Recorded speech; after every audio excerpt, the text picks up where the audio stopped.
तो आज हम लोग जो है कई सारे हम लोग ऐसे कंपोस्ट बनाना सीख रहे हैं, जैविक खाद बनाना सीख रहे हैं, जो कि बहुत आसान है। हमारे घरों पर वो चीज़ें उपलब्ध हैं, पर चीज़ें हमें बनानी नहीं आती हैं। इनमें लागत भी बहुत कम लगती है। तो आज हम लोग कई सारी जो महिलाएँ इन पर काम कर चुकी हैं, उनका हम लोग अनुभव साझा करेंगे कि वो बताएँ कि उन्होंने ये सब चीज़ें बनाई हैं, तो उनका क्या अनुभव रहा है और अगर हम लोग उसको बनाते हैं तो हम लोगों को क्या उससे फ़ायदा होगा? क्या हमारे लागत में कुछ कमी आएगी? तो जब तक हम लोग देखेंगे नहीं, सुनेंगे नहीं, तब तक हम लोग उस चीज़ को अपना नहीं सकते। तो आप सभी से अनुग्रह करूँगी कि आप लोग आज के कार्यक्रम को पूरी तरह से उसमें शामिल हों, समझें, सुनें और बाद में उसको अपनाएँ और इसको हम 1 दिन के लिए ही सुन के खत्म नहीं करेंगे। आज का कार्यक्रम तो जॉइन करेंगे, सुनेंगे, लेकिन आगे भी हम इस तरह से जुड़ते रहेंगे क्योंकि महिलाओं को जब तक जानकारी नहीं रहेगी, तब तक कि उनको उतना महत्व नहीं मिलेगा। तो सिर्फ महत्व इसलिए नहीं मिलता क्योंकि जानकारी का अभाव है। तो अगर जानकारी कोई दे रहा है तो आप लोगों के लिए बहुत अच्छा एक प्लेटफ़ॉर्म है कि आप लोगों को यहाँ से जानकारियाँ आसानी से मिल जाती हैं। तो सभी को एक बार महिला दिवस की बधाई देते हुए आज के कार्यक्रम को शुरू करने के लिए मैं आग्रह करती हूँ अनिल खरे जी से कि वो कार्यक्रम की शुरुआत करें। जी, थैंक यू।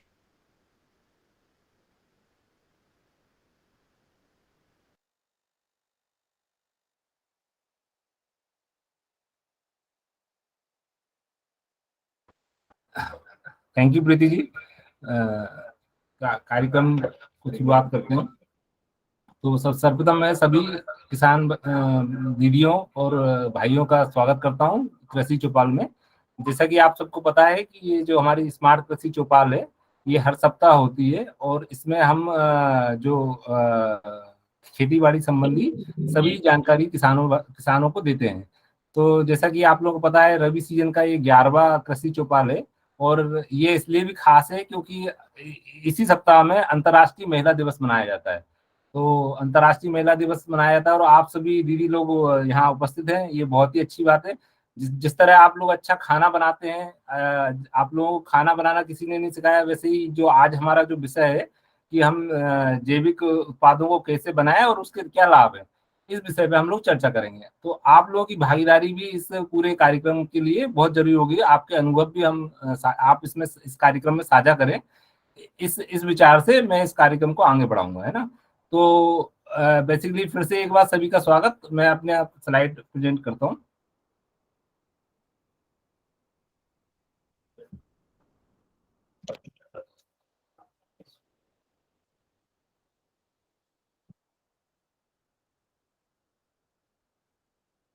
आई क्या स्लाइड?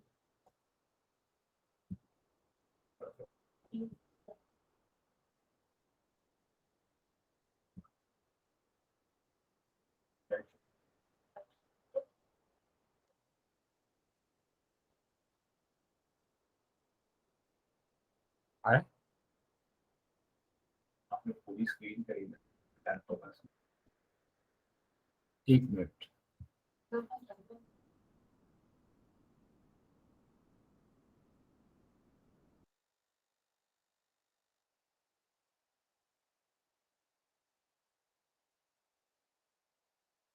मिनट है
ना।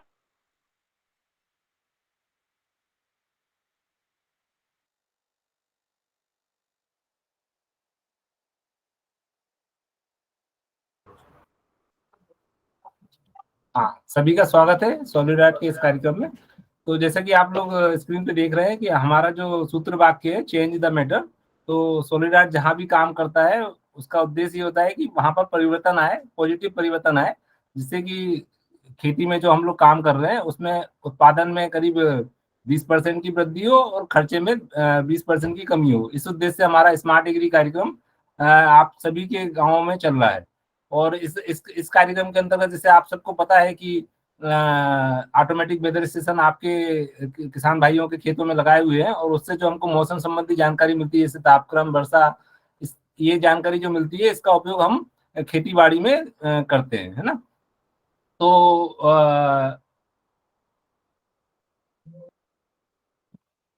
तो जैसा कि आज का जो हमारा विषय है कि जैविक खाद बनाने की पारंपरिक विधियां एवं उनसे होने वाले लाभ। तो जैसा कि मैंने एक कोटेशन लिखा है कि महिलाएं जिन्होंने पहली बार फसल, पौधे और खेती की कला और विज्ञान की शुरुआत हुई। तो हम लोग जब खेती की बात करते हैं तो पुरुषों का ही नाम ध्यान रखते हैं कि पुरुष ही खेती करते हैं, जबकि जो शुरुआत हुई थी, जो जो जो एक्सटेंशन बोलता है कि महिलाएं थी जिन्होंने फसल, पौधे, मतलब जो क्रॉप थी, जो जो मतलब जैसे गेहूं, चना है, कोई भी इस तरह की क्रॉप जो सबसे पहले बोना शुरू हुई, उसको महिलाएं ही चुन के लाई और उन्होंने शुरुआत करी। तो कृषि में जो महिलाओं की जो भूमिका है वो बहुत ही महत्वपूर्ण है, शुरुआत से लेके अंत तक। तो जैसा कि आज हमारा विषय है, तो हम लोग जैसे हम आज बात करने वाले हैं जैविक उत्पादों के ऊपर। तो जैसा मैंने आप लोग पहले ही बताया कि आप लोग जिस तरह से खाना इतना अच्छा बनाते हैं, वैसे ही ये उत्पाद भी आपके ही खेत में उपलब्ध संसाधनों से हम बना सकते हैं। और इनको बनाने में हमको कोई बाहर से ज्यादा सामान नहीं कुछ जरूरत होती, और इसको बनाकर हम अपनी खेती में उपयोग करेंगे तो हमारी जो लागत है वो बहुत कम हो जाती है। अब मैं उदाहरण के तौर पे आपको बताना चाहूंगा कि यदि मान लो हम जो डीएपी, यूरिया या कीटनाशक का छिड़काव करते हैं, उससे हमारे मतलब हमारी जो आय है वो तो मतलब उत्पादन तो हमारा बढ़ता है, लेकिन हमारी लागत भी उसी अनुपात में बढ़ती जाती है। तो आज जो हम यहाँ चर्चा करने वाले हैं कि ऐसे कौन कौन से जैविक उत्पाद हैं जो हम घर में इजीली बना सकते हैं और जो हमारी मिट्टी की उर्वरा शक्ति को बढ़ाते हैं। तो सबसे पहले हम बात करेंगे जीवामृत, है ना। जो जीवामृत होता है बेसिकली, नाम से ही आपको लग रहा है कि अमृत की बात हो रही है। तो अब कोई भी चीज अमर कब होती है, जब वो की लगातार कंटिन्यू उसका फायदा मिलता रहे। तो जैसे कि जीवामृत में मैं आपको एक छोटा सा जीवामृत बनाने का तरीका भी बताऊंगा। और लेकिन इसके अलावा आपको पहले उसका महत्व समझना जरूरी है कि जब हम उसको अमृत बोल रहे हैं तो अमृत का मतलब ये होता है कि कोई चीज मतलब आजीवन चलने वाली है। तो जो ये जो जीवामृत है इसका हम जब उपयोग करेंगे तो हमारे खेत में क्या होगा ये समझना बहुत जरूरी है। तो जैसे जीवामृत का जब हम खेत में उपयोग करेंगे तो हमारे खेत में जीवाणु की संख्या असंख्य हो जाएगी, और ये जो जो जो जीवाणु है ये हमारी मिट्टी को उर्वरक बनाएंगे। और आप लोगों को भी पता है, जैसे हम लोग इंसानों को जिस तरह अभी अब जैसे मीटिंग हो रही है तो हम छाया में बैठे हुए ना, तो जैसे हम लोगों को भी छाया पसंद होती है, वैसे ही यदि जो जीवाणु होते हैं तो जहां पर ये जीवाणु होते हैं वहां पर हम हल्का सा ठंडा माहौल रहता है।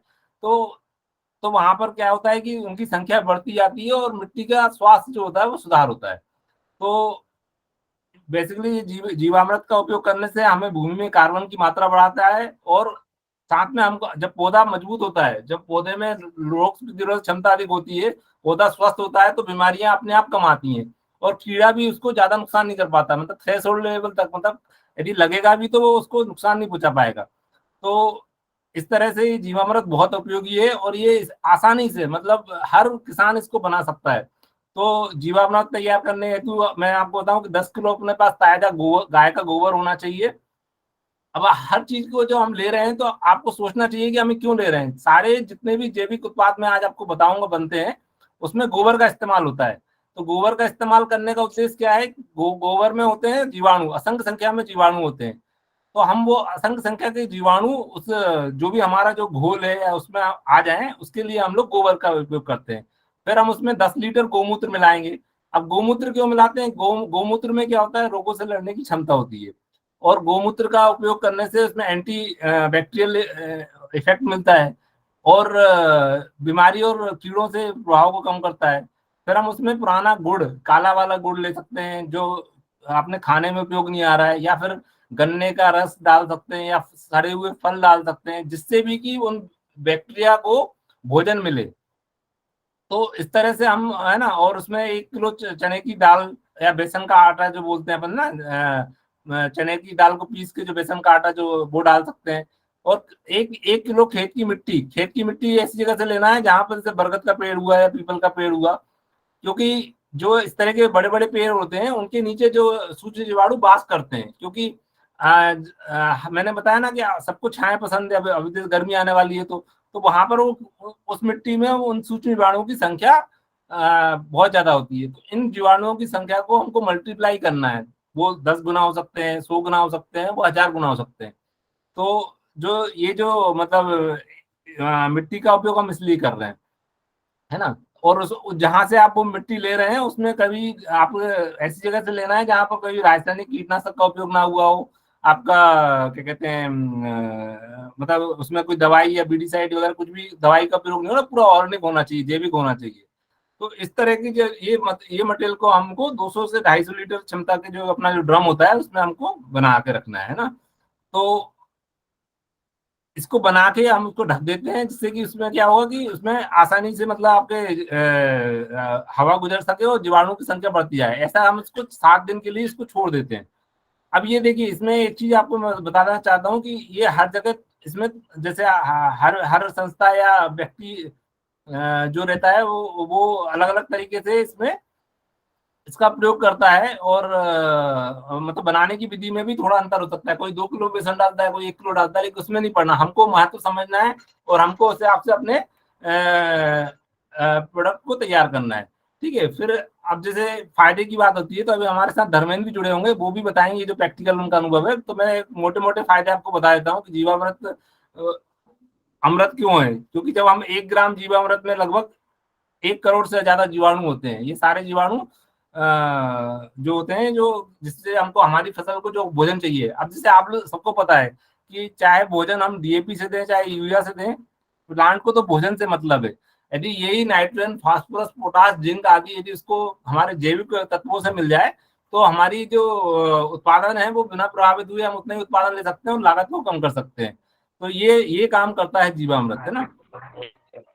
फिर उसके बाद जो इसमें जो बैक्टीरिया जो बढ़ते हैं, तो जो माइक्रो न्यूट्रिएंट है जो कि बहुत कम जिनकी छोटी सी मात्रा भी पौधे की वृद्धि, फलन आदि को प्रभावित करती है, वो उसको उसको भी देते हैं। जनरली जैसे आप यूरिया डालोगे तो यूरिया में क्या होगा, सिर्फ यूरिया मिलेगा आपको।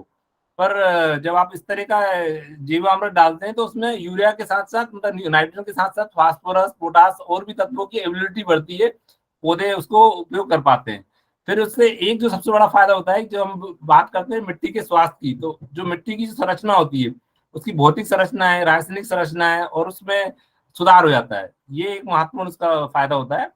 फिर जीवामृत के प्रयोग से उगाई गई जो सब्जी होती है उसकी क्वालिटी आप इमेजिंग नहीं कर सकते, मतलब आप सोच नहीं सकते। आप यदि छोटे से हिस्से में आप छोटे से हिस्से में यदि आप प्रयोग करके देखें तो उससे आपको आपको पता चलेगा कि जैसे धनिया भी आपने लगाई है ना, तो जीवामृत से जो धनिया लगाई उसकी खुशबू अलग ही होगी। जो टमाटर होगा उसकी शाइनिंग वगैरह आप देखोगे तो आप खुद ही अंतर कर पाओगे। तो इस तरह से इसकी क्वालिटी बहुत ही शानदार होती है। तो ये सभी सभी, और ये इसमें से ऐसा कोई भी साधन नहीं है जो किसान के पास उपलब्ध नहीं होता, तो वो सभी लोग इसको बना सकते हैं। अब मेरे साथ यदि यहाँ धर्मेंद्र जी जुड़े हुए तो वो अपना अनुभव शेयर करेंगे। वहाँ देवास में उन्होंने वो कार्यक्रम को बहुत आगे तक इसको पहुंचाया और काफी किसान यूज करते हैं। धर्मेंद्र जी सर। जैसे कि सर जीवामृत हमने कई किसान भाइयों को आपकी आवाज अच्छे से नहीं आ रही है, थोड़ा सा लाउड हो पाए तो अच्छा रहेगा। अब आ रही मैम? हेलो, हाँ आ रही जी। तो जैसे कि हमने जीवामृत कई किसान भाइयों को बनाया और अच्छे से उनको उपयोग भी करवाया है। तो जीवामृत जैसे नाम से स्पष्ट है, जीवामृत जीवामृत के इस्तेमाल से सर हमारे जो किसान भाइयों ने इस्तेमाल किया उन्होंने खुद ने बताया कि पौधों की वृद्धि के लिए जीवामृत काफी लाभदायक है। और जीवामृत जब उन्होंने अपनी फसलों में इस्तेमाल किया तो फसल की गुणवत्ता काफी अच्छी रही। और साथ में जब उन्होंने सिंचाई के साथ इसका इस्तेमाल किया तो मिट्टी की उर्वरा शक्ति भी बढ़ी, साथ में मिट्टी में जो जैविक बैक्टीरिया रहते हैं उनकी भी वृद्धि हुई। जीवामृत के इस्तेमाल से उनके खेतों में केंचुओं की संख्या भी दिखने लगी, क्योंकि रासायनिक इस्तेमाल से कहीं ना कहीं हमारे खेतों को नुकसान हो रहा है। तो उस जीवामृत के इस्तेमाल से हमारे जो जैविक बैक्टीरिया कहीं रासायनिक के इस्तेमाल से खत्म हो रहे थे, उनमें बढ़ोतरी हुई। तो जीवामृत के उपयोग से काफी बेनिफिट हुआ सर। बहुत बहुत धन्यवाद धर्मेंद्र, आपने अपने विचार शेयर किए। रचना दीदी कुछ इस पे बताना चाह रही हैं शायद। रचना जी का हाथ उठा था, शायद उन्होंने रेज हैंड किया था, कुछ कहना चाह रहे थे क्या आप?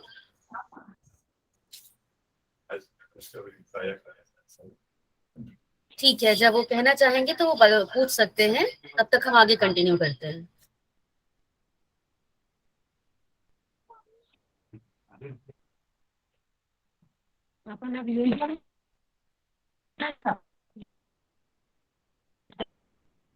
हाँ, तो चलिए फिर आगे बढ़ते हैं। तो जैसे कि ये एक जीवामृत हो गया, जो कि अभी कुछ जगह पे आप लोग बना भी रहे हैं और आप लोग यहाँ गांव में प्रशिक्षण भी हुए होंगे। इसके बाद जो एक मैं अगला जैविक बात बता रहा हूँ, जो कि बहुत ही उपयोगी है और सॉलिडार्ड स्मार्ट एग्री कार्यक्रम के अंतर्गत लगभग सभी जिलों में इस पे हम लोग काम कर रहे हैं। तो और आप लोग के कोई नया नहीं है, तो बेसिकली केचुआ खाद बनाना और उसका मतलब आप उपयोग करना खेती में। तो जैसा कि आप लोगों को पता है कि केचुआ खाद जो होती है वो केचुए का मल होती है। केचुए का मल मतलब जितना केचुआ खाना खाता है उसका 75% वो अपना मल के रूप में निकालता है, वो केचुआ खाद कहलाती है। अब इस खाद में आपका सबसे बड़ा बेनिफिट ये होता है, जैसा कि जीवामृत में तो वो पौधों को उपलब्धता कराता है अपना, लेकिन जो ये केचुआ खाद है ये जो बेसिकली मिट्टी की जो आपकी भौतिक दशा है, मतलब जो फिजिकल प्रॉपर्टी है, मतलब उसका जो जैसे मान लो जो उसके कणों की साइज है उसमें सुधार करता है, पानी के अवशोषण की क्षमता बढ़ा देता है। जैसे कि मान लो आपने किसी खेत में आप यूरिया डालते हो और किसी खेत में आप वर्मी कंपोस्ट डालते हो, तो जो पानी नमी है वो ज्यादा समय तक किसमें रहेगी, जिसमें आप केचुआ खाद डालते हैं, है ना।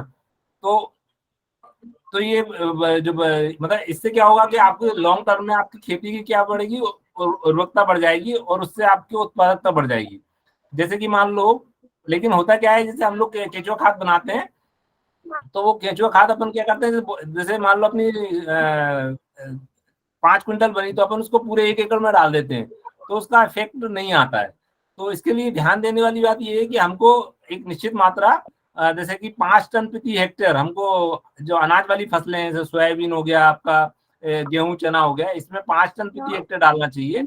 और सब्जी वाली फसलें हैं जिसमें हमको करीब 7 टन प्रति हेक्टेयर का उपयोग करना चाहिए, तब जाके हमको रिजल्ट आएगा। क्योंकि जैसे आपको पता है कि जब अपन यूरिया डालते हैं तो उसमें 40% नाइट्रोजन होती है, तो यदि 2 बोरी यूरिया डाला आपने तो 40 किलो नाइट्रोजन आपके खेत में चली गई। लेकिन जब अपन वर्मी कंपोस्ट डालते हैं तो उसमें 1 से 1.5% नाइट्रोजन होती है, तो जब हम इतनी मात्रा में डालेंगे तब जाके पौधे को प्राप्त होगी। तो जैसा मैंने आपको पहले ही बताया था कि भाई पौधे को तो खाने से मतलब है, उसको भोजन से मतलब है, वो किस से आ रहा है, वो केमिकल से आ रहा है, वो जैविक से आ रहा है, वो उतना महत्वपूर्ण नहीं होता। तो इसलिए आप लोग इस बात को ध्यान रखिए कि जो हमारा केचुआ खाद है ये मतलब आपके घर में एक फैक्ट्री के रूप में काम कर सकता है। आप इसको बनाना भी बहुत आसान होता है। जैसे कि मैं आपको दिखाता हूँ।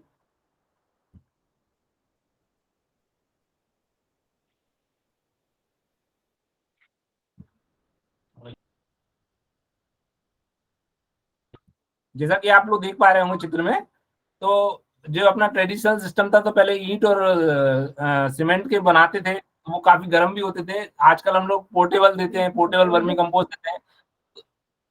तो जो ये पोर्टेबल वर्मी कंपोस्ट पिट है ये बहुत महंगे भी नहीं आते हैं, 1 से 2 हज़ार के बीच में आ जाते हैं। और इनमें हमको जो अपना गोबर होता है, जो अपना अध सड़ा कचरा होता है, वो हम उसको मिला के रख देते हैं। और 5 किलो 3 से 5 किलो केचुए जब हम उसमें मिलाते हैं तो हमारा जो जो केचुआ खाद है वो 45 दिन में तैयार हो जाता है।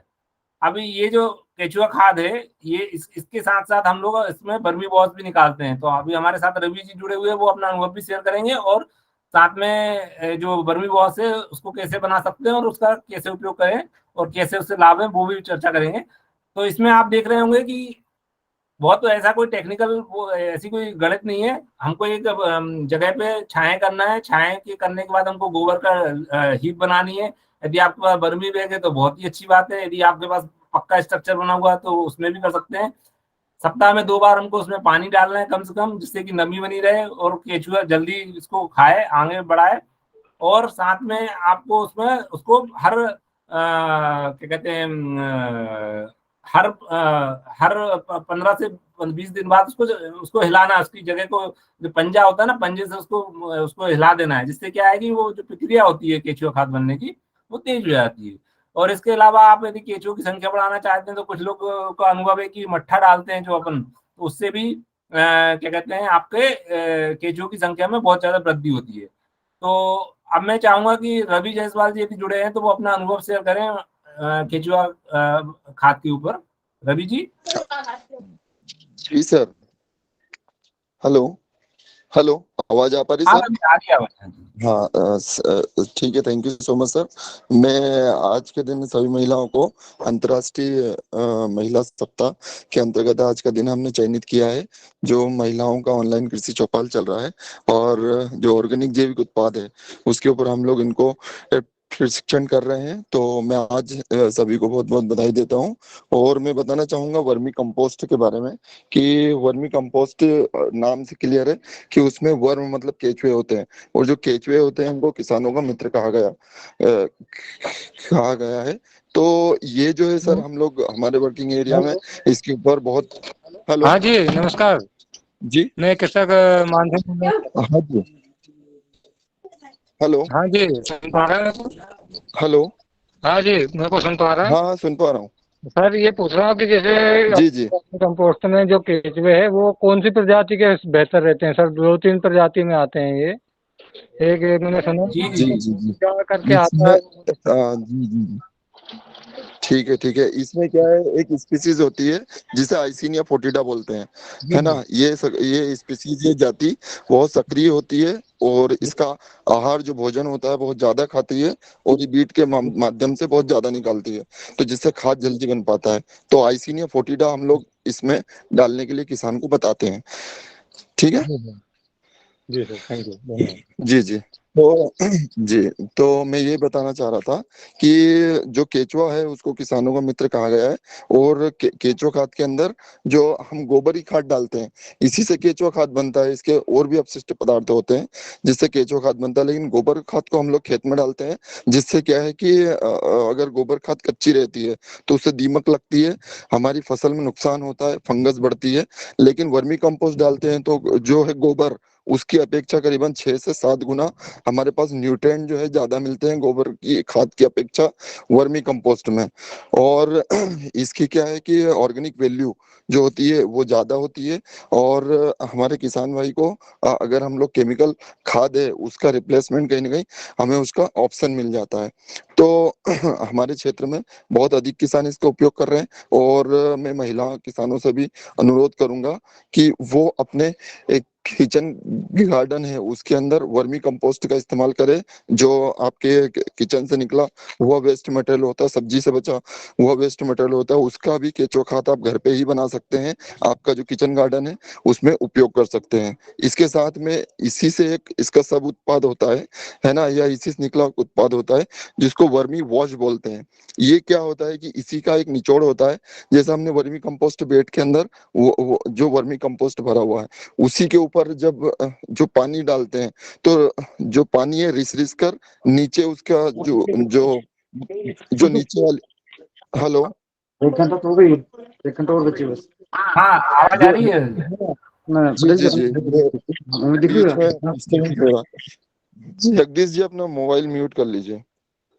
तो ये क्या है कि वर्मी कंपोस्ट में रिस रिस कर जो उसका रिसाव होता है ना, उसको इकट्ठा कर कर और खेत के अंदर टॉनिक के रूप में आप इस्तेमाल कर सकते हैं, जिससे आप मार्केट से जो केमिकल वाला टॉनिक लेके आते हैं, है ना, जो करीबन 1000-1200 रुपये लीटर आता है, तो उसकी जगह आप इसका इस्तेमाल करेंगे, जो वर्मी वॉश होता है उसका इस्तेमाल करेंगे, तो आपका जो पैसे की बचत होगी, साथ में फसल के ऊपर आप जो है एक केमिकल के रिप्लेसमेंट से बच पाएंगे।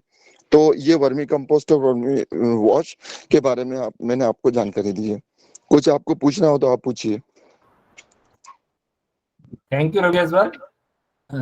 Thank you. मैं ये चाहूंगा कि ये गतिविधि हम सभी जगह पे कर रहे हैं।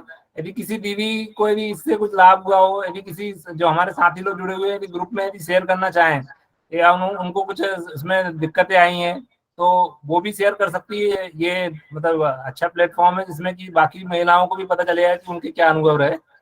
तो ऐसी कोई दीदी यदि हो किसी भी समूह में, है ना, जिसमें सभी, क्योंकि ये एक्टिविटी हम लगभग 2 साल से करते आ रहे हैं ना, तो मैं चाहूंगा कि कोई दीदी आके थोड़ा इस गतिविधि के बारे में बताएं।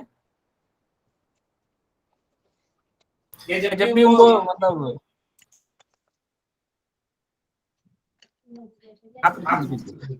कहीं से भी बता सकते हैं। और हमारे साथ जैसे बहादुर जी जुड़े हुए हैं या आगर से टीम जुड़ी हुई है, तो वो भी आप बोल सकते हैं कि हमारी कुछ दीदियों ने बहुत अच्छे से किया है, तो आप अपना एक्सपीरियंस शेयर करें तो उनको और कॉन्फिडेंस आएगा। धीरे धीरे बताते बताते ही हमें आदत होगी कि हम भी सब जगह अपनी चीजों को, एक्सपीरियंस को शेयर कर पाए। जैसे अभी रवि जी ने बताया, अभी धर्मेंद्र जी ने बताया, ऐसे ही आप भी बता सकते हैं। अगर आपने वर्मी कंपोस्ट का, कंडा पानी का, 10 पत्ती का, किसी का भी उपयोग किया है तो आप अपना एक्सपीरियंस शेयर कर सकते हैं। हमारे जो किचन का वाटिका में घर के पीछे चलिए अपन आगे बात करते हैं। जब भी कोई व्यक्ति अपना विचार शेयर करना चाहे तो वो कर सकता है ना। तो अब हम जो बात कर रहे हैं, अभी हमने उत्पादन बढ़ाने की बात करी। अब जो सबसे बड़ी समस्या आती है कीड़ों की समस्या आती है, जो जिसके लिए हम पूरा तरह मार्केट पर निर्भर रहते हैं। जैसे कि आप लोग जो भी अपनी क्या कहते हैं, जो अपने फसल में कीड़े तो आती हैं, हर फसल में कुछ ना कुछ उसके जो मुख्य कीड़े वो आते हैं, तो उसको बचाने के लिए भी जैविक उत्पाद बनते हैं। जैसे कि उसको आप 10 पर्णी अर्क बोलते हैं, 5 पत्ती घोल या अर्क बोल सकते हैं। तो जैसे ये जो 5 पत्ती घोल है, ये मैंने इसलिए रखा है कि आप 10 पत्ती का भी अर्क बना सकते हैं, लेकिन शुरुआत में हम 5 पत्ती को ही पकड़ के करते हैं, तो आपको जो उसका फायदा मिलेगा उसके बाद आप उसको इम्प्रूव करके और 10 पत्ती अर्क या 10 पर्णी अर्क, जिसमें कि अपने गोमूत्र और गोबर का इस्तेमाल करके, मतलब दोनों पर्पज में आ जाता है, आपका दवाई के रूप में भी और मतलब खाद के रूप में भी। तो लेकिन ये यहाँ जो मैं बता रहा हूँ आपको 5 पत्ती घोल या अर्क बनाने का तरीका तो बहुत ही आसान है। जैसे कि आप नीम लिया, आपने नीम की पत्ती निबोली, ये नीम की पत्तियां लिया, सीताफल लिया, धतूरा लिया, जरायन आप लोग जानते हैं, लेंटाना कैमरा बोलते हैं, जो कि अपने यहाँ वीड है, मतलब खरपतवार है, उसकी पत्तियां ले सकते हैं, पपीते की पत्ती ले सकते हैं। ऐसा करके हम लोग सबसे पहले 10 लीटर 20 लीटर क्षमता का बर्तन या मटका या कोई भी बर्तन लेंगे। उस बर्तन में 10 लीटर गोमूत्र लेंगे और उसमें 5 किलोग्राम हरी पत्ती नीम की मिला के उसको पीस के, मतलब उसमें हम मिलाएंगे, है ना। फिर उसके बाद क्या करेंगे, सीताफल, जरायन, धतूरा, पपीता की 2-2 किलो पत्तियां लेके उनको पीस के उसमें मिलाएंगे, है ना। फिर उसके बाद जो आपको जिस चित्र में भी आप देख पा रहे हैं, फिर हमको उसको उबालना है, उबाल आने तक उसको हमको गर्म करना है और 24 घंटे के बाद हम उसको सूती कपड़े से छान लेंगे।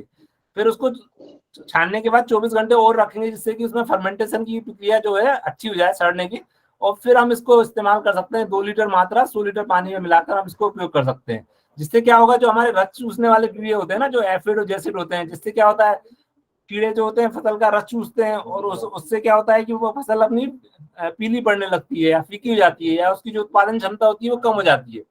तो ये जैविक तरीका है 5 पत्ती अर्क, जिससे कि आप मतलब अपने जो कीड़े होते हैं, जो कि रस चूसने वाले कीड़े होते हैं, उनको हम नियंत्रित कर सकते हैं।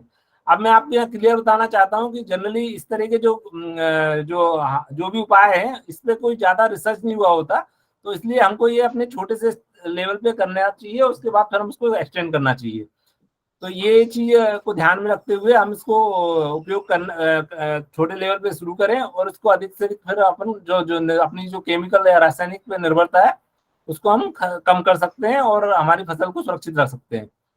फिर इसी के साथ एक और जो हमारा जो हम लोग अभी कई जगह पे इस्तेमाल कर रहे हैं, कंडा टॉनिक या कंडा पानी बोलते हैं जिसको, ये तो बहुत ही आसान है, मतलब हर किसान इसको कर सकता है, और ये हमारे जो ह्यूमिक एसिड का सोर्स है ना, जो कि फसलों की वृद्धि में बहुत सहायक होता है।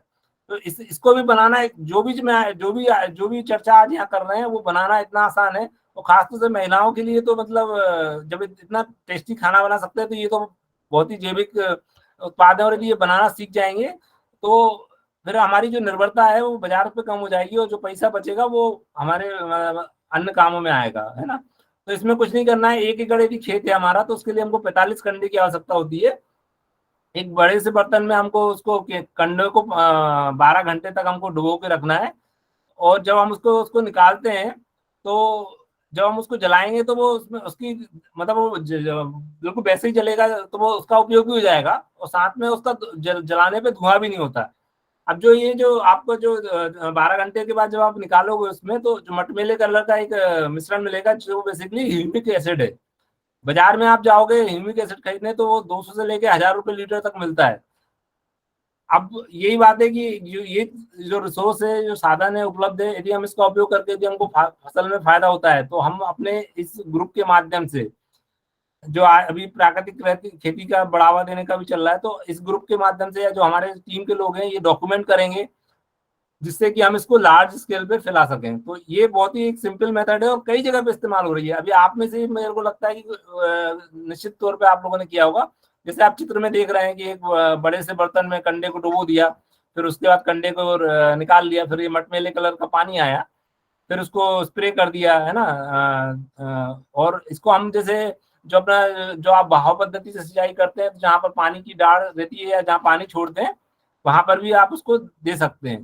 तो ये जो है बिल्कुल मतलब बहुत ही सिंपल और सरल तरीका है एक ह्यूमिक एसिड प्रदान करने का। अब इसका क्या है कि ज्यादा डॉक्यूमेंटेशन नहीं हुआ है, तो हमारा यही प्रयास है कि जो हमारे टीम के लोग भी हैं, ये जो भी जहाँ भी प्रयोग करें, छोटे से लेवल पे करें, उसको डॉक्यूमेंट करें, यदि इससे कुछ किस तरह के रिजल्ट में परिवर्तन आते हैं।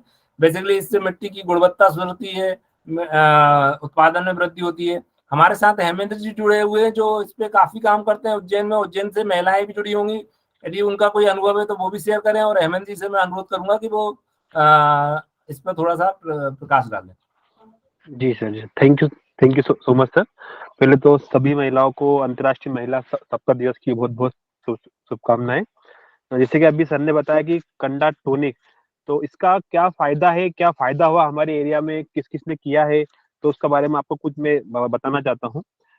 ये कंडा टॉनिक सर ने बताया कि आप इसको 45 कंडे को 1 एकड़ में आप इसका उपयोग कर सकते हैं। जो मटमेला पानी है ये किस किस चीज में फायदा करता है? फर्स्ट तो ये अपनी जो जमीन की मिट्टी है उसकी भुरभुरी बनाता है, जो कि अपनी खेती के लिए सबसे आवश्यक होती है।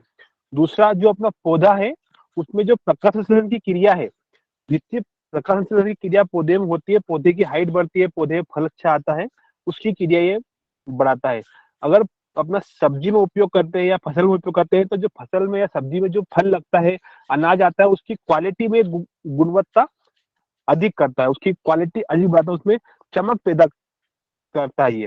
ये पानी जो आप उसका उपयोग करेंगे, इसका हमने यहाँ पे उपयोग किया। तो हमारे जो कुछ किसान है जिन्होंने हमको इसका उपयोग बताया कि उन्होंने अपने खेतों में इसका उपयोग किया, तो उनका कहना यह था कि सर जब हमने हमारे फसलों में इसका उपयोग किया तो हमारे जो भटे हैं, बैगन है, अरे उनका जीवन जी आपका माइक म्यूट करेंगे थोड़ा आप।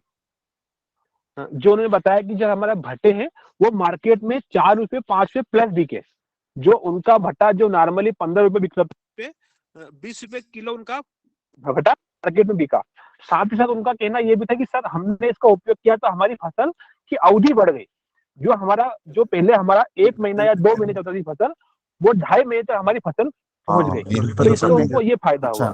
साथ ही साथ कुछ किसानों का कहना है कि जो हमारा टमाटर में उपयोग किया, तो अभी मैं सर टमाटर के फील्ड पे बैठा हूँ, जहाँ पे सिर्फ अभी तक हमने 2 ही चीजों का उपयोग किया है कि एक तो हमने कंडा पाने का उपयोग किया है।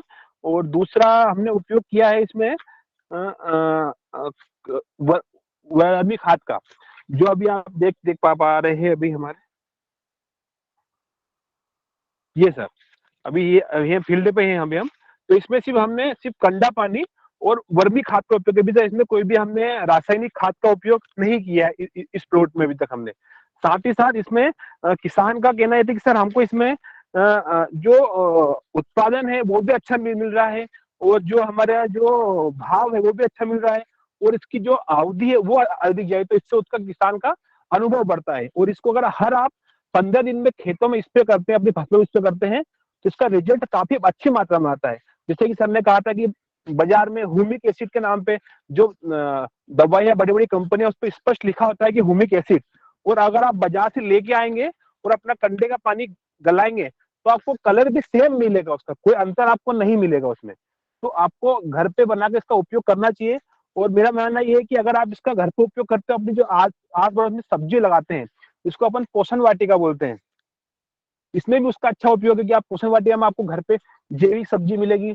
और इसका अच्छा बेहतरीन उपयोग बढ़ाने के लिए आप कंडे के पानी में आप एक आधा लीटर गोमूत्र और आधी चम्मच हल्दी अगर उपयोग करते हैं, तो आपका हल्दी एंटीबायोटिक का काम करती है। अगर आपकी फसल में कोई सा भी छोटा मोटा बीमारी आने की संभावना है, वो उसको कम कर देता है। तो ये इसको आपको किसानों को अधिक से इसका उपयोग करना चाहिए। और ये सबसे लो कॉस्ट है, इसमें किसी का कोई पैसा नहीं लगता है। वो जो आपने कंडा उपयोग किया है, वो कंडे को आप सुखाएंगे तो वो धुआं भी नहीं देगा, तो आपकी जो घर की महिला है उनकी आंखों में धुआं नहीं जाएगा, तो उनकी आंखें भी इससे सुरक्षित रहती है। Thank you sir.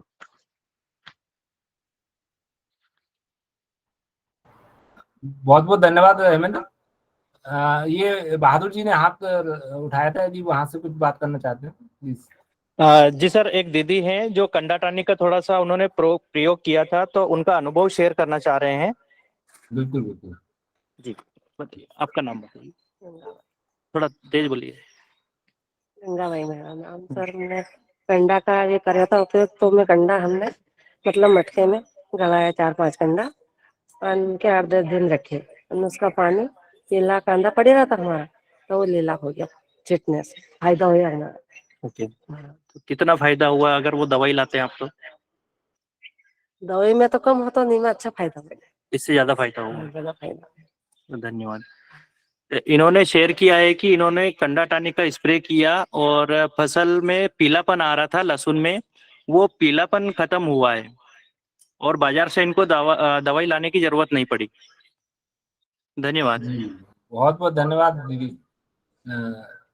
बेसिकली यही है कि जो इसका जो हम लोग इसको जितना ज्यादा स्टैंडर्डाइज कर पाए, इससे कि कितनी मात्रा डालें, कितना जैसे हमारे साथ डॉक्टर शर्मा सर भी जुड़े हुए हैं, तो वो भी अपने विचार शेयर करेंगे।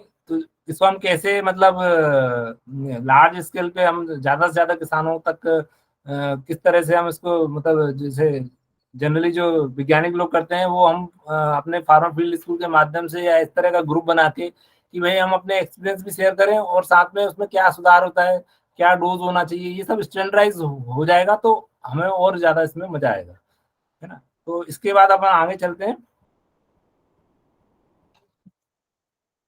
फिर एक आप लोगों ने सभी ने सुना होगा बेस्ट डिकम्पोजर। बेस्ट डिकम्पोजर जो होता है बेसिकली एक क्या कहते हैं जो अपशिष्ट पदार्थ होते हैं उसको सड़ाने के लिए किया जाता है। जैसे कि पहले के समय में हम अपन बोलते थे ना कि 1 साल में गोबर की खाद तैयार होती है, तो अब उतना समय और उसको बचाने के लिए ये जो बेस्ट डिकम्पोजर है, ये इसका उपयोग यदि हम करते हैं तो हमारी खाद 3 से 4 महीने में तैयार हो जाती है। और बेसिकली इसमें भी बहुत ही सूक्ष्म जीवाणु है जो कि जिनको हम मल्टीप्लाई कर सकते हैं। हमको इसको एक ही बार बाजार से खरीदना रहता है, उसके बाद फिर हम इसको गुड़ की मात्रा डालकर हम इसको बढ़ा सकते हैं। तो जो इसका जो फायदा है वो मतलब आप जो अभी मतलब जैसे आप लोग न्यूज में भी सुनते होंगे, जो सबसे बड़ी समस्या है पराली की, उसका निदान भी इसमें ही छुपा हुआ है। यदि हम बेस्ट डिकम्पोजर का उपयोग करते हैं तो उससे पराली समस्या से भी हम हम लोग जो गेहूं और धान कटने के बाद हम जब उस खेत को जला देते हैं, तो जो माइक्रो ऑर्गेनिज्म है, जो हम गोबर की खाद की बात कर रहे हैं, जो भी आपने माइक्रो ऑर्गेनिज्म डाले हैं वो सब जल जाते हैं, मतलब वो खेत शून्य पे आ जाता है। तो ये जो आपका बेस्ट डिकम्पोजर है, इसका उपयोग करते हैं यदि इसको 2 से 3 बार यदि हमने उस पर छिड़काव कर दिया तो वो डिकम्पोज हो जाता है, और उसको उसका जो पोषण है वो आपकी अगली फसल में किसान को मिलता भी है। कुछ किसान दीदियों के हम लोगों ने प्रयोग किया, उन्होंने अपने अनुभव भी शेयर किए थे पिछले साल। तो इसमें मतलब ये तो मेजर महत्वपूर्ण फायदा है कि वो जो आपका जो पराली की समस्या होती है, लेकिन साथ में जैसे अपन इसको गोबर की खाद में या जो अपनी कंपोस्ट खाद बनाते हैं उसमें डालते हैं तो खरपतवार नहीं उगता, गोबर अच्छे से सड़ जाता है, क्योंकि अर्धसड़ी खाद होती है तो उसमें कीड़े ज्यादा आते हैं।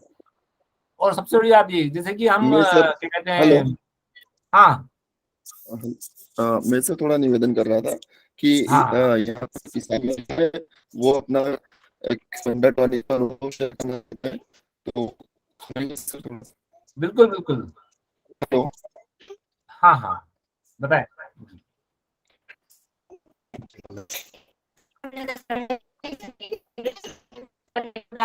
उस पानी को हमने लहसुन की फसल पर छिड़काव किया, तब पीलापन कम हुआ।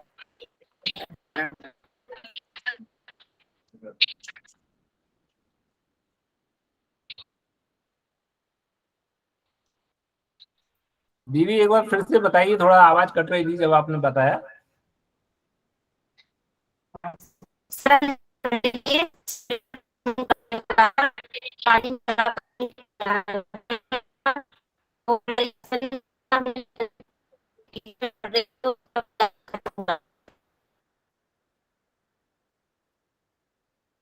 चलिए धन्यवाद धन्यवाद।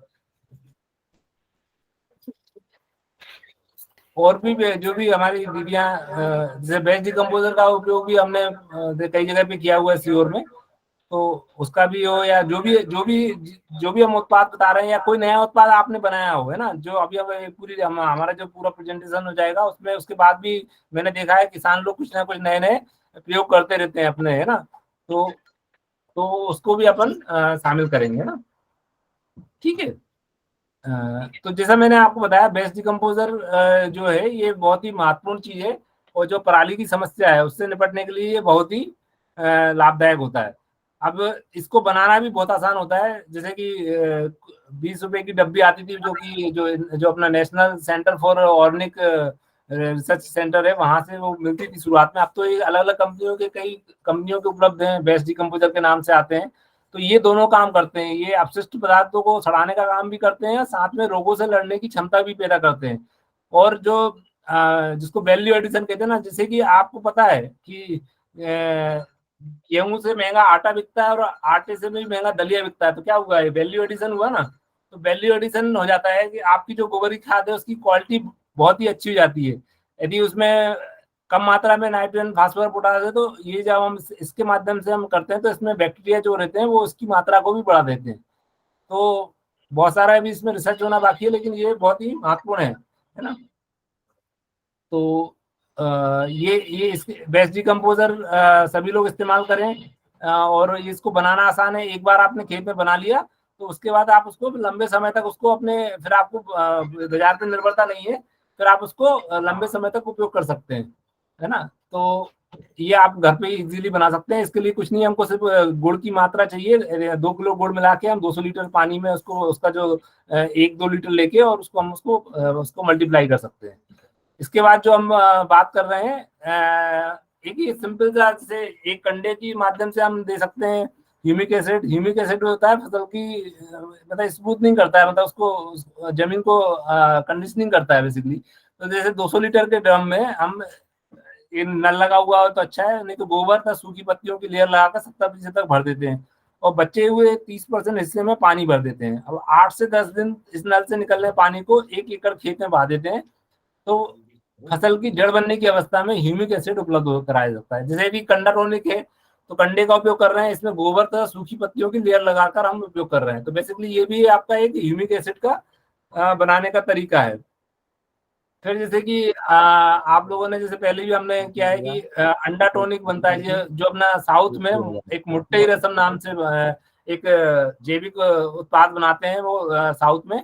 उसमें क्या करते हैं, 10 अंडे लेते हैं, 25 नींबू लेते हैं, उनका रस लेके एक समतल बर्तन पे अंडे रखकर उसके ऊपर नींबू निचोड़ देते हैं ना। फिर ये जो समतल बर्तन पे जो 25 नींबू का रस अपन जब डालते हैं 10 दिनों के लिए रख देते हैं ना, 10 दिनों के बाद वो अच्छे से पूरे अंडे ऐसे सड़ जाते हैं एकदम, उनको अच्छे से मिक्स करके छान लेते हैं और पौधों की फूल अवस्था में इसको 50 मिलीलीटर प्रति पंप के हिसाब से इस्तेमाल करते हैं। ये साउथ में सबसे ज्यादा उपयोग में होने वाला मतलब जैविक उत्पाद है। इसको मुट्टई रसम के नाम से जाना जाता है, हम इसको अंडर टॉनिक बोल सकते हैं। इसको भी हम कहीं कहीं पर उपयोग कर सकते हैं। तो ये जो फूल अवस्था में जैसे कि अभी जो देवास सीहोर यहाँ पर सौंफ टॉनिक बनाते हैं, अपन सौंफ का पानी जनरली इस्तेमाल करते हैं। तो ये भी एक मैं चाहूंगा धर्मेंद्र या रवि सौंफ टॉनिक के बारे में थोड़ा सा प्रकाश डालें।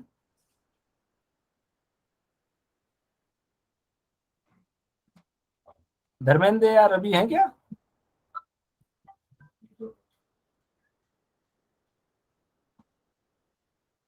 चलिए शायद वो अभी सुन नहीं पाए। तो बेसिकली सॉफ्ट टॉनिक में कुछ नहीं होता है, सौंफ को हमको फर्मेंटेड करके रखना होता है और उसका उपयोग हम जब फूल अवस्था में करते हैं तो फूलों की संख्या बढ़ जाती है। तो ये हमारा सॉफ्ट टॉनिक कहलाता है। उसी तरह जैसे साउथ में मुट्टई रसम के नाम से अंडर टॉनिक बनता है। तो ये मैंने आपको बताया है। इसका भी आप लोग प्रयोग करिए और उसका जो लाभ होता है वो फिर मतलब अपने फार्म फील्ड स्कूल में शेयर कीजिए या जो हमारे साथी हैं उनको बताइए, तो हम उसको भी डॉक्यूमेंट करेंगे। फिर जैसे कि हमने आपको बताया था 5 पत्ती अर्क, वैसे ही एक मिर्ची लहसुन का पेस्ट बनता है या मिर्ची लहसुन का अर्क बनता है। और ये बहुत ही सिंपल है, इसमें कुछ नहीं है। जो अपनी हरी मिर्ची होती है 2 किलो हरी मिर्च लेना है और आधा किलो हमको लहसुन लेना है, दोनों को अलग अलग पीस लेना है और 2 किलो मिर्ची को हमको 10 लीटर पानी में रात भर भिगो कर रखना है। और मतलब अलग अलग बर्तन में 10-10 लीटर के बर्तन में हमको दोनों को भिगो के रखना है। जो जब 24 घंटे के बाद जब हम निकालेंगे तो दोनों को हमको मिला देना है और छान कर अच्छे से उसका रस निकाल लेना है। इस छाने हुए जो अपना जो 20 लीटर है उसमें 80 लीटर पानी हमको मिलाकर 100 लीटर बन जाएगा और उसका हम छिड़काव कर सकते हैं। अब इसमें स्ट्रीकर के रूप में हमको उसमें 500 ग्राम साबुन जो अपना सर्फ पाउडर होता है वो मिलाना है, जिससे कि वो चिपके पत्ती पे। अब होता क्या है कि ये आप सोचिए कि ये कैसे उपयोग करता है। ये जो आपके रस चूसने वाले कीड़े होते हैं इनको फसल ये मतलब प्रिवेंशन है, मतलब आपका रोकथाम है ना कि कंट्रोल है। अब लहसुन क्या करेगा, लहसुन में आप लोग देखते हैं जो अपना लहसुन छीलते हैं तो अपने हाथों में कितनी गंध आती है। ऐसे ही जब मिर्ची अपन जब काटते हैं या हाथ में लग जाती है तो कितना तीखापन होता है। तो बेसिकली वो फसल के अंदर चला जाता है और जब कीड़े उसको चूसते हैं, रस को चूसने आते हैं, तो वो इसकी जो स्मेल है या जो उसकी पंजेंसी है तीखापन के कारण उससे दूर भगते हैं, जिससे कि हमारी फसल को नुकसान नहीं होता। पर ये सब जो तरीके हैं ये फसल में प्रिवेंशन के हिसाब से है, मतलब कि आपके खेत में रस चूसक कीड़े ना आए उसके लिए। यदि आपके खेत में रस चूसक कीड़े बहुत ज्यादा मात्रा में फिर यदि आते हैं तो फिर दवाइयों का उपयोग करके हमको उसका उपयोग करना है ना। तो बेसिकली मिर्च लहसुन का अर्क हम इस्तेमाल कर सकते हैं, है ना। इसके अलावा एक जो हम लोग बहुत ही सिंपल, जैसे हम लोग सुबह उठते चाय पीते हैं तो वैसे ही कुछ जगह पे कंपोस्ट टी बना के हम फसलों में उपयोग कर सकते हैं। अभी आप बोलोगे कंपोस्ट टी क्या है, खाद की चाय कैसे बनेगी, तो ये बहुत ही सिंपल है। इसका उपयोग ये है कि फसल को स्वास्थ्य को बढ़ाने के लिए एक बहुत ही सरल और प्रभावी तैयारी है ना। इसमें क्या है कि इससे क्या होता है कि खाद की जो गुणवत्ता होती है ना वो अच्छी होना चाहिए। बिल्कुल सड़ी हुई खाद लेना है हमको, चाहे वो आपकी ये जो गोबर की खाद जो अच्छी सड़ी हुई होती है उसका उपयोग करना है। इसका हमने देखा है, इसका जो मतलब कई कीड़े और बीमारियों पर भी इसका अच्छा इफेक्ट होता है। तो सामग्री के रूप में हमको क्या चाहिए, अच्छी तरह सड़ी हुई परिपक्व खाद चाहिए और पानी चाहिए। बनाने का तरीका ये है कि हम जब जो जिस विधि से भी हम खाद बनाते हैं, चाहे वो आपका देसी तरीका हो या वर्मी कंपोस्टिंग का तरीका हो या एरोबिक तरीका हो या हीप बनाकर आप खाद बना रहे हैं, वो सड़ी हुई खाद लेना है और 10 भाग पानी और 1 भाग खाद, है ना। 10 भाग पानी और 1 भाग खाद को डुबोया जाता है और सामग्री को 5 से 7 दिन तक हम उसको थोड़ा थोड़ा हिलाते हैं। अभी कंपोस्ट चाय 5 से 7 दिनों के बाद फोलियर स्प्रे के लिए तैयार हो जाती है। इसको हम जो अपना जो स्प्रे पंप होता है उसके माध्यम से हम इसको छिड़काव किया जा सकता है। तो जैसे हम लोगों को आदत पड़ी हुई है सुबह सुबह चाय पीने की, तो हमको फसलों को भी इस तरह की चाय लाके देखना चाहिए। यदि उसका इम्पैक्ट आता है तो ये बहुत ही आसान है, आपके पास खाद भी रहती है और पानी भी उपलब्ध है, तो हम क्यों ना इसको उपयोग करें। अधिक से अधिक किसान भाई इसको इजीली बना सकते हैं। हमको 1 भाग हमको खाद लेनी है और 10 भाग पानी लेना है और उसको 5 से 7 दिन डिकम्पोज करना है।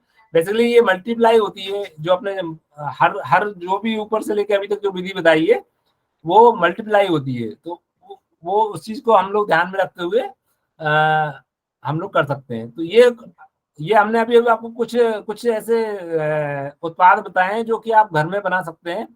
इसके अलावा आप लोग मैं चाहता हूँ फील्ड में तो देखता हूँ कि आप लोग भी कुछ ना कुछ नए नए वो करते रहते हैं, लेकिन वो कहीं डॉक्यूमेंट नहीं होते। तो हमको ये चाहिए कि हमको किसी ऐसे जैविक उत्पाद से हमको फायदा हो रहा है तो उसको नोट करें, टीम को बताएं, फिर हम उसको आगे भी एक्सपांड करेंगे और लोगों तक ले जाएंगे। तो अभी यहाँ तक यदि किसी के मन में कोई प्रश्न हो तो आप पूछ सकते हैं, फिर आगे बढ़ते हैं अपन।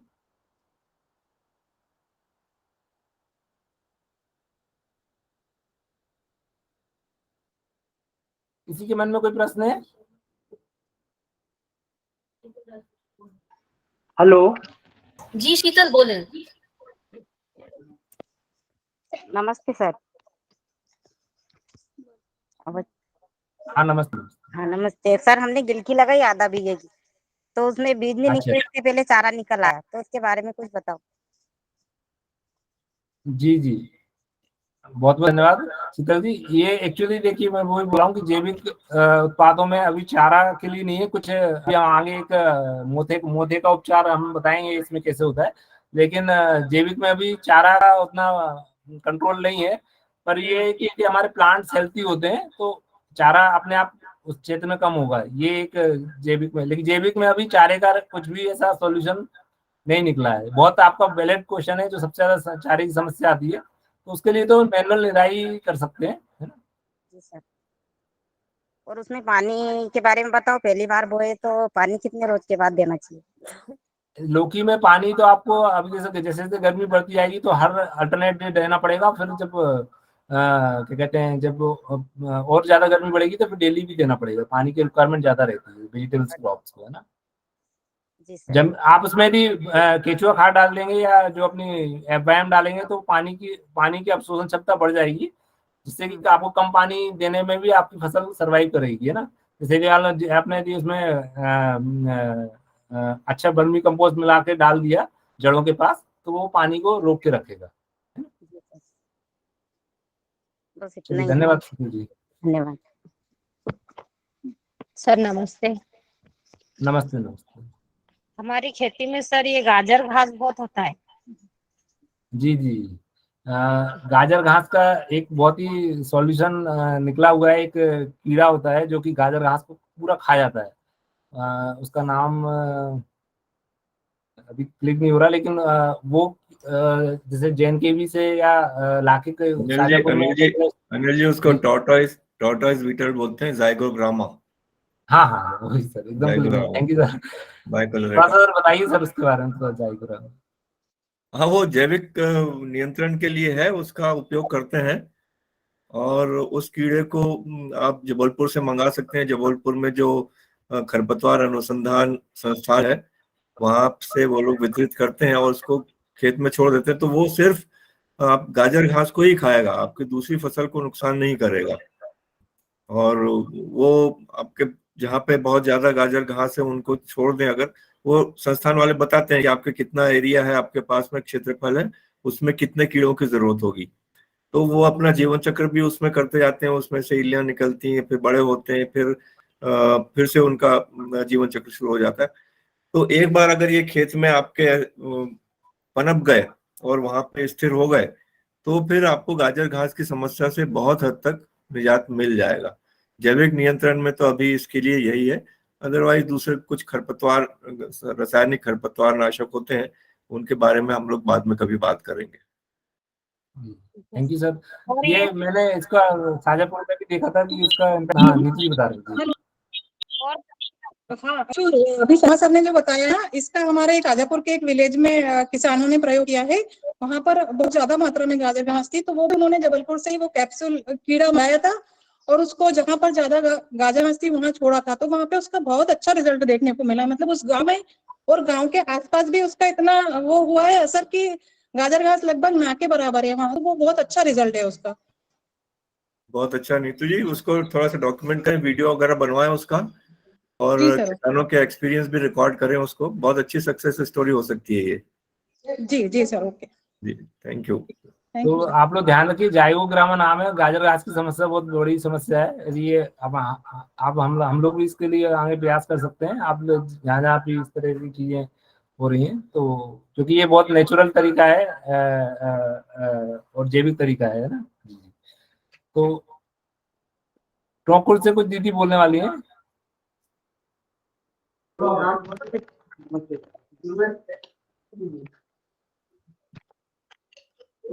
हमारी खेती में जो चना का पौधा है वो बिल्कुल सूख जाता है जड़ से। कौन सी फसल है? चने का।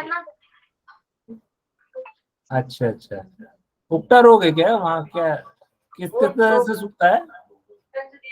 हाँ उगेन सूखी है, बड़ा ये वो उकसूक रोग की बात कर रहे हैं, वही है। हाँ। इसमें देखिए दीदी, एक काम कर सकते हैं, इसमें जैविक नियंत्रण के लिए ना एक ट्राइकोडर्मा नाम का एक पाउडर आता है ना, जिसमें बैक्टीरिया होता है और वो जो फफूंद जिसकी वजह से होती है उसको मार देता है। तो इसका लेकिन आपको जब बिजाई करने से पहले उसका बीजोपचार करना पड़ता है। ट्राइकोडर्मा से बीजोपचार कर लेंगे तो फिर ये उकसूक रोग बहुत कम हो जाएगा। और दूसरी एक खास बात ये कि आपके अगर किसी एक खेत में ज्यादा रोग आता है और आपने देखा कि हर साल ये बीमारी आती है, तो कृपया उस खेत में एक साल चना मत लगाइए, कोई दूसरी फसल लगा लीजिए। तो क्या उसका जीवन चक्र है ना टूट जाएगा वो बीमारी का, और फिर अगले साल वो बीमारी आना कम हो जाएगी। ठीक है। तो भैया दादा चना बोया के थोड़े मिले नवी गोना तो तुम्हें सुबह लगी। नहीं, आवाज सब साफ नहीं आ रही, क्या बोल रहे हैं अनिल जी? एक्चुअली उनका कहने का मतलब ये है कि वो जितना ज्यादा रोग लग जाता था सर, वो गेहूं बोने लग गए हैं, चना को हटाई दिया उन्होंने, उनका ये मानना है। हाँ ठीक है ना, तो गेहूं में ये रोग नहीं लगता है। लगे निकल से लगे गेहूं लग रहा है। हाँ बिल्कुल सुखे गाँव का बोल नहीं, वो देखिए वो बीमारी है वो दलहनी फसलों में लगती है, गेहूं में नहीं लगेगी। गेहूं में सूख रहा अगर तो किसी दूसरी वजह से सूख रहा होगा, वो जड़ में नीचे में कोई दूसरा कीड़ा लगा होगा उसकी वजह से सूखता है। उदी लगती है कई बार खेत में, उसकी वजह से भी सूखने लगता है गेहूं। तो ये थोड़ा सा देखना पड़ेगा क्या क्या प्रॉब्लम है, तो उसका उपचार हो जाएगा। कोई ऐसी समस्या नहीं है जिसका कि उपचार नहीं है, हो सकता है वो। जी सर। चले आगे चले। जी जी। तो अभी जो हम बात कर रहे हैं, जैसे कि सभी लोग खेती करते हैं, तो कुछ ना कुछ जो जानकारी है वो किसान लोग अपने प्रयोग करते रहते हैं। तो ये जो मैं अभी आपको बताने वाला हूँ, ये बेसिकली इसको आईटी के बोलते हैं, इंडियन टेक्नोलॉजी नॉलेज बोलते हैं, जो हमको मतलब किसानों ने ही बताया है या कहीं किसानों द्वारा किया गया है और वो रिपोर्ट हुआ है। तो इसमें मेरा यहाँ बताने का उद्देश्य ये है कि यदि आप इसको उपयोग करते हैं तो बहुत बढ़िया, लेकिन यदि आप लोग जनरली इस तरह के कुछ ना कुछ प्रयोग करते रहते हैं, तो यदि उस तरह के प्रयोग हैं तो वो आप उसको हमारी टीम के लोगों को बताओ, फिर हम उसको और आगे ले जाएंगे। क्योंकि जैसे इस साल हम लोग मतलब सरकार का भी प्राकृतिक खेती पर बहुत ज्यादा फोर्स है, और कुछ प्रोडक्ट जैसे ट्राइकोडर्मा है, इस तरह के अपने बाजार में उपलब्ध हैं, ऑलरेडी एस्टेब्लिश तकनीकी है। लेकिन जो किसान का नॉलेज है, किसान की जो अनुभव है, वो भी कहीं ना कहीं आना चाहिए। तो जैसे कि मैं आपको पहले बता रहा हूँ कि ये दीमक के कंट्रोल के लिए है कि ये जयपुर राजस्थान में किया गया है कि दाने रहित मक्के के भुट्टे और केरोसिन का उपयोग किया है। उसमें उन्होंने क्या किया है, मिट्टी के घड़े के में चारों तरफ 1 से 1 सेंटीमीटर के छेद कर दिए हैं और उसमें दाने रहित भुट्टे भर दिए हैं और ऊपर से सुराही को ढक दिया है।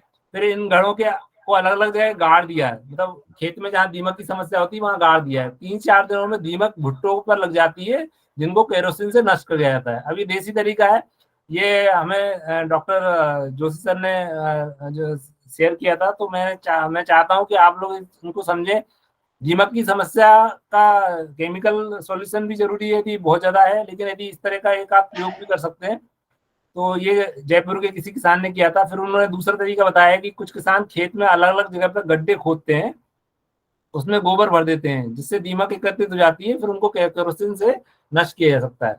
तो ये दीमक के लिए जो मतलब इंडिजिनस नॉलेज है, जो लोगों ने अपने प्रैक्टिस के हिसाब से यहाँ पर जिक्र किया है। तो एक ये था। फिर उसके बाद जैसे सिंचाई के पानी के साथ केरोसिन डाल के, तो ये जो अनुभव किसी ने शेयर किया है वो गोंडा उत्तर प्रदेश का है कि दीमक नियंत्रण के लिए 2.5 लीटर प्रति एकड़ केरोसिन तो सभी लोग जानते हैं, उसको सिंचाई के पानी से के साथ डालते हैं तो दीमक का कंट्रोल होता है, ऐसा उन्होंने रिपोर्ट किया है। लेकिन ये मतलब उनका अनुभव है, इसको अपन वैलिडेट कर सकते हैं थोड़ी सी जगह पे, है ना। फिर जैसे आप लोग सबको पता है ज्वार जो होती है उसमें एक तत्व होता है जो कि जहरीला होता है ना, HCN बोलते हैं। तो 30 से 40 दिन के अंदर जो हरे ज्वार के पौधे को काटकर मुख्य सिंचाई की लाइन में डाल देते हैं, तो ज्वार के पौधों से निकलने वाला HCN दीमक पर जहरीला प्रभाव डालता है। ये अनुभव किया है बनासकांठा गुजरात में, है ना। ये भी बहुत आसान तरीका है दीमक के, यदि इससे कंट्रोल हो जाता है तो मतलब कितना पैसा बच सकता है ना। फिर एक जगह जहाँ गोंडा उत्तर प्रदेश से नीम की खली को खेत में फैलाने से दीमक का नियंत्रण किया है। जो आपकी नीम की खली होती है ना, निबोली को अपन जो कूट के बनाते हैं, उसका उपयोग करने से भी जनरली जैसे आप लोग अपने नीम की पत्तियां अनाज भंडारण में रखते ही हैं, पर इस तरह का भी उपयोग हम कर सकते हैं। फिर उसके बाद जैसे कि अभी बात हो रही थी चने के बेल्ट की रोग की, जो दीदी बता रही थी सूखा रोग की, तो ये सुरेंद्रनगर गुजरात में किसी ने प्रयोग किया है कि चने के बीज को में केरोसिन लगाकर बोनी करने से बिल्ट आने से रोक लगती है और अंकुरण में सहायता मिलती है।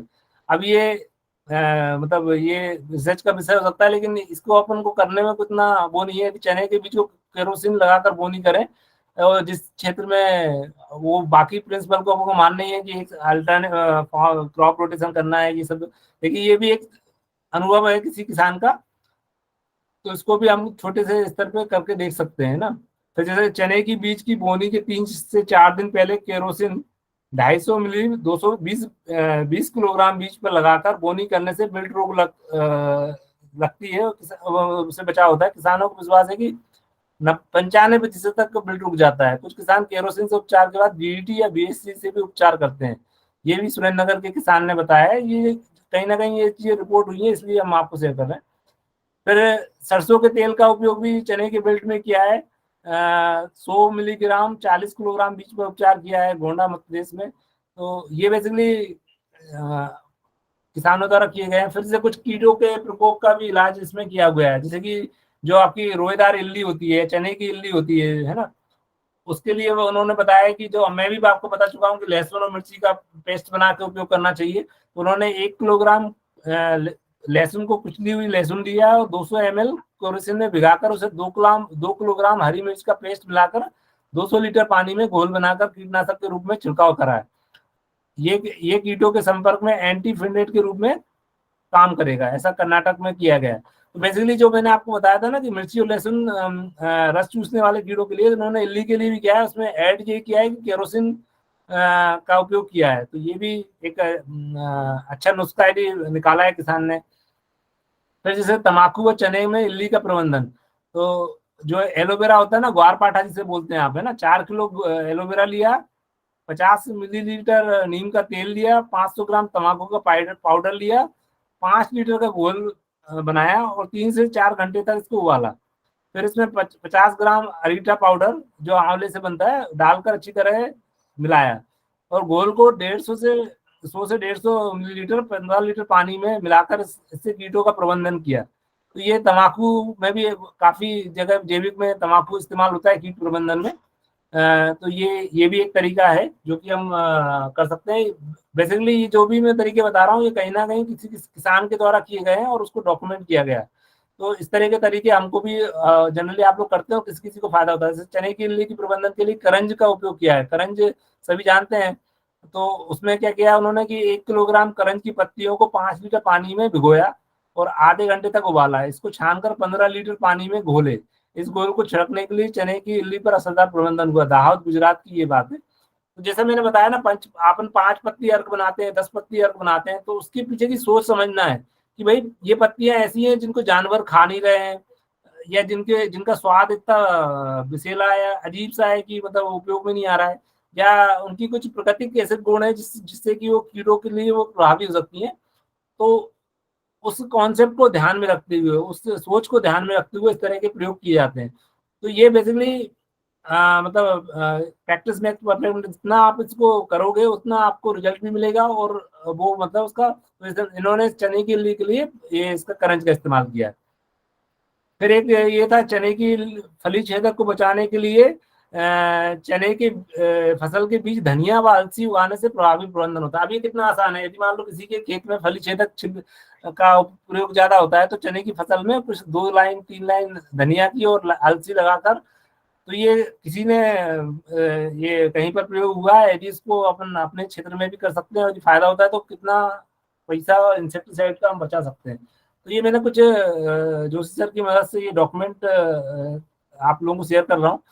फिर जैसे कि और भी कीट प्रबंधन के तरीके हैं। रोएदार इल्ली होती है, नींबू और इमली के रस से प्रबंधन किया है। 150 ml नींबू का रस लिया, 150 ml इमली का रस लिया, 15 लीटर पानी में मिलाकर 1 एकड़ मतलब 0.5 मतलब आपका आधे एकड़ के हिसाब से छिड़कने के लिए रोएदार इल्ली का प्रबंधन किया जा सकता है, और इसको 3 बार छिड़काव करना होता है कि उनको। तो अभी नींबू भी आपके पास उपलब्ध है और इमली भी आपके गांव में इजीली अवेलेबल हो जाती है। फिर एक जो बताया है तंबाकू के पाउडर से रस चूसकों का प्रबंधन, तो 5 किलोग्राम तंबाकू का पाउडर 10 लीटर गोमूत्र और 5 लीटर पानी में डालकर 3 से 5 दिनों तक छोड़ दें, फिर छानकर 80 लीटर पानी में मिलकर रस चूसकों के प्रबंधन के लिए छिड़काव करें। ये आपके मुदेर तमिलनाडु का ये अनुभव है। तो मैंने जैसा बताया कि तंबाकू का उपयोग उसमें बहुत वैसे विषैले गुण होते हैं, और उसका उपयोग भी जैविक उत्पाद बनाने में किसान भाई लोग करते हैं। यदि आप लोगों के यहाँ का भी कोई ऐसा अनुभव हो जो आप लोग ने किया और उससे आपकी फसलों को फायदा हुआ, तो वो आप हमारे टीम के लोगों को जरूर बताएं। हाँ 2-3 और बस है ना। ये राख का, हाँ जी जी जी, कोई प्रश्न कर रहा है? बस ये 2-3 स्लाइड हो रहे हैं, फिर आपके प्रश्न ही और डिस्कशन ही करेंगे। फिर जैसे कि ये ग्रसित राख की तरह उपयोग, तो ग्रसित फसल में राख का छिड़काव करके केरोसिन मिलाकर करें, जिससे जड़ छेदक से बचाव के लिए किसान राख को जमीन में मिलाते ही है। तो ये कुमायूं उत्तराखंड का अनुभव है। जब फंजीसाइड कवक रोग आते हैं, जो फंगस से जो रोग होते हैं, उसके प्रबंधन के लिए मट्ठे से बीज उपचार किया है। मट्ठे का उपयोग भी बहुत सारी जगह पे इंसेक्ट पेस्ट मैनेजमेंट में होता है जैविक तरीके से, तो वो भी ये 5 लीटर 40 किलोग्राम बीज के हिसाब से बीज उपचार करने का उन्होंने बताया है। गोंडा उत्तर प्रदेश में ये प्रयोग किया गया है ना। इसके अलावा जैसे अभी बीट्स की बात हो रही थी, तो ज्यादातर बीट्स का जैविक नियंत्रण नहीं है। जैसे कि गाजर घास का बताया सर ने, जाइलोग्रामा से हो जाता है। ऐसे बहुत कम बीट्स होंगे जो जिनका प्रबंधन जैविक से हो जाता है। तो एक ये मोथे का प्रबंधन बताया है, मोथा जो साइनोडोन डेक्ट्रोन बोलते हैं, उसका वैज्ञानिक नाम है। तो इसके लिए उन्होंने बताया कि जीरे के सूखे डंठल को गर्मी के मौसम में खेत में फैला दें और आने वाली बरसात में ये पानी सोखकर बाद में जमीन में छोड़ दें, तो इससे मोथे के अंकुरन को रोककर प्रबंधन होता है। जी जी, कोई प्रश्न कर रहा है? जी तो खत्म नहीं सीखो।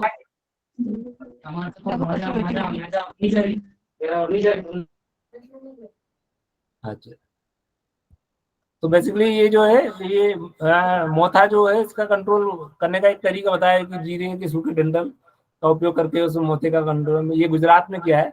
इसके बाद बस ये लास्ट स्लाइड है, इसमें आपको जैसे आप लोग ऑलरेडी ये करते ही है, सभी लोग किसान लोग नीम की पत्तियां डालते ही हैं। तो फसलों में भंडारण प्रबंधन के लिए जैसे कैसे करें, तो उसके लिए अनाज के भंडारण में इन पॉजिटिव पौधों जैसे नीम हुआ, लहसुन हुआ, बच हुआ, सीताफल की पत्ती हुई, लौंग हुआ, अरंडी हुआ, मेथी हुआ, हींग और मूंगफली, इनके उपयोग से भी जो अनाज का भंडारण है वो लंबे समय तक किया सकता है। फिर जैसे दालों और ये जो अपने मिलेट होते हैं, इनके भंडारण में कीट प्रबंधन के लिए राख, जो अरीठा पाउडर, निर्गुंडी की पत्ती, करंज की पत्तियां और नीम की पत्ती दालों व मिलेट में मिलाकर कर रहा है भंडारण। में तमिलनाडु में प्रयोग किया है, तो उससे भंडारण की अवधि बढ़ी है। फिर जहाँ कर्नाटक में ही आपका अनाज भंडारण में नीम और यूकलिप्टस की पत्तियों का उपयोग किया है। ये सारी जो चीजें हैं ये गांव में उपलब्ध हैं। फिर अन्नी की पत्तियों को कूचकर अर्क बनाकर 500 मिली अर्क को 40 किलोग्राम अनाज के साथ मिलाकर अनाज भंडारित किया है। पंचमहल गुजरात में ये प्रयोग किया है। फिर नीम, हल्दी, सरसों, नीम, बहरा, अखरोट व पौधों की पत्तियां मतलब जो भी पत्तियां हैं मतलब उनका उपयोग भी भंडारण में होता है। उड़द की दाल को हल्दी पाउडर में मिलाकर या सरसों के तेल को हल्के से लगाकर हवाबंद डिब्बों में भंडारित करें। ये बहुत कॉमन है मेरे हिसाब से, आप लोग गांव में ही करते हैं, सरसों के तेल मिला के उड़द को रखते हैं जिससे कि उसमें कीट कम आते हैं, ये मैंने भी देखा है ना। उड़द की दाल में हल्दी पाउडर का उपयोग करके भी उसको लंबे समय तक रख सकते हैं। अब किसी ने प्रयोग किया है हिमाचल प्रदेश में कि उसमें गोमूत्र में सोखकर सुखाकर भी भंडारित किया है, थोड़ा ये इस तरह का प्रयोग भी कर सकते हैं। तो बेसिकली ये कहने का मतलब ये है कि जो आसपास आपके जो इतनी प्राकृतिक विविधता है उसमें भी बहुत सारी चीजें ऐसी होती हैं जो कि हम इसका प्रबंध कर सकते हैं। अब जैसे चूहों और नीलगाय के प्रबंधन के लिए भी कुछ आईटी के हैं, तो जैसे कि मतलब थोड़ा कठिन है पर चूहे के प्रबंधन का एक तरीका बताया कि एक जिंदा चूहे को पकड़ा और उसके अगले पैर में घंटी बांध कर छोड़ देते हैं तो दूसरे चूहे के पीछे भागता है, वो डर कर भाग जाते हैं। तो हालांकि थोड़ा कठिन है लेकिन ये मतलब दवाई से तो मतलब ज्यादा इफेक्टिव हो सकता है ये भी करते हैं। एक मैंने देखा था कि एक मैंने भी पढ़ा था कि वो उसमें चूहे को पकड़ के और उसके ऊपर रेड कलर कर देते हैं तो उसको भूत समझते हैं। मतलब ये पता नहीं कितना सच है लेकिन ये कहीं ना कहीं डॉक्यूमेंट हुए हैं ये चीजें, और ये प्रयोग में किए जा सकते हैं। ये कहीं पर अच्छा रिजल्ट आता है तो फिर हम उसको एक्सटेंशन कर सकते हैं इसका। फिर जैसे जो बाग होते हैं उसमें नीलगाय के बचाने के लिए गोबर व पानी का घोल पेड़ों के ऊपर छिड़क दिया जाता है, जिसके कारण बदबू के कारण नीलगाय छोटे पौधों की कोपलों को नहीं खाती। इस मिश्रण को हर से 10-15 से दिनों में अंतराल से उपयोग करना पड़ता है। ये गुजरात मेसन का बताया हुआ है। तो बेसिकली कहने का मतलब ये है कि हमारे आसपास ही बहुत सारे सॉल्यूशन होते हैं।